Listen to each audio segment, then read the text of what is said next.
दोस्तों income tax के अंदर दो नई प्रेस रिलीज़ आई हैं जिनमें ड्यू डेट एक्सटेंड की गई है और साथ ही टीडीएस प्रोविजंस के अंदर कुछ रिलैक्सेशन दी गई है। दोनों का ही डिस्कशन हम इस वीडियो में करने वाले हैं।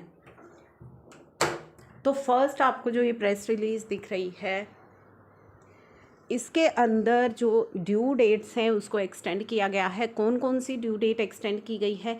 Time limit for intimation of Aadhaar number to income tax department for linking of PAN with Aadhaar. तो पैन एंड आधार लिंकिंग की जो डेट है जो 30 सितंबर 2021 थी, इसे फर्दर एक्सटेंड कर दिया गया है 31 मार्च 2022 तक।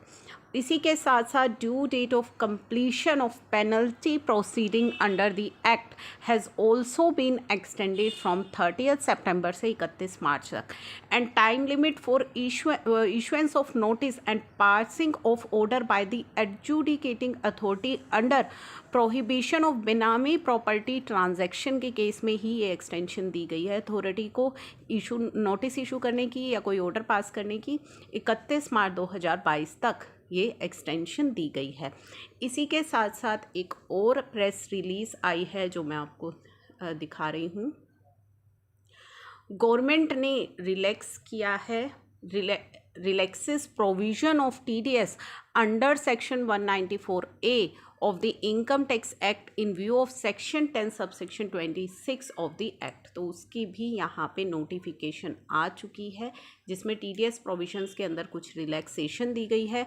Government notify that no deduction of tax shall be made on the following payment under section 194A of the said Act, namely payment in nature of interest other than interest on security made by scheduled bank located in specified area to a member of scheduled tribe residing in any specified area as referred in clause 26 of section 10 subject to the following condition। तो यहाँ पे इन्होंने कहा है कि no deduction of tax shall be made. 194A में deduction नहीं होगी if payment in nature of interest को। तो क्या कंडीशंस हैं?